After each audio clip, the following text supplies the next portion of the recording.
haweeney 7 nin jeclaatay, mid kastana waxay ku jeclaatayna ka sheegtay. Waxay tiri, noloshayda 7 nin baan bartay, inaan sheegana ka xishoon maayo. Waxay ila yihiin rag karoonayaal, jaceylkooda aan qalbigayga ka jarmayn.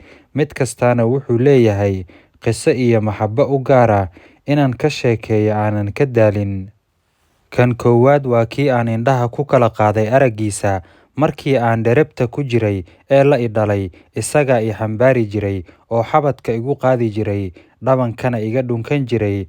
Nacnac buu ii iibin jiray, marka aan ooyana iga qoslin jiray, ilinta iga tiri jiray. Wax kastaan u baahdana weligiis igalama baqaylin.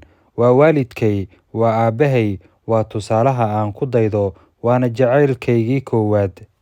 Waxaa ku xiga ruux aan yaraanteennii isla ciyaari jirnay, hal caloolna iskala soo baxnay, hal sariir baan ku seexan jirnay, hal naas waan wada nuugnay, hal gurina waan ku soo wada barbaarnay. Waayo badan baan isla soo marnay, wax badan baanu wada oynay, wax badan baanu wada qosolnay, raashin waan wada cunnay oon iska daba cararnay. Kaasi waa ina aabbahay iyo hooyaday, kaasi waa walaalkay, saaxiibkii cimrigayga ee aan dadka ugu jeclahay. Mid saddexaad baa ii yimid oo aqalkiisa amiirad iiga dhigtay, igu caleemo saartay, geesigii aan carruurnimada ku riyoon jiray ee faraskiisii caddaa igu qaatay.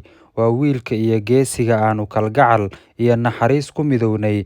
Calankii caashaqa ayaa daarteenna dushiisa ka lusha. Waa ninkayga iyo ciyaalkayga aabbahood. Caashaqu waa isaga keliya, cid kalena ku beddelan maayo.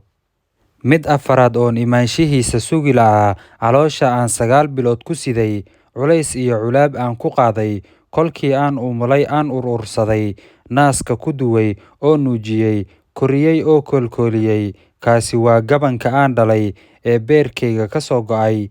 Naftaan u hurayaa, beerkana waan u bixinayaa, indhahayga nuurkooda. Mid lixaad waxaa dhalay inankayga ama inantayda. Wuxuu iigu yimid abtirsiimo xiriir ah, indhahayga ku qabowsada, waana ubadka dunida ugu qaalisan. Waa qaraabanimo xiriirta, waana xusuus iyo magac iga haraya haddii ay taydii timaado. Kaasi waa wiilka aan ayeeyada u ahay, wiilkayga wiilkiisa iyo wiilka gabadhayda.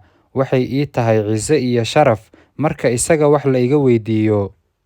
Kadib ilin baa indhaheeda sidii daadkii uga dareertay. Hadalkii bay in muddo ah dibnaha soo marin weysay. Ilin ay la dagaalaysay baana u diiday. Waxay markaas ku dhaheen, aaway kii 7, waad ka aamustaye, mise waad iska daysay?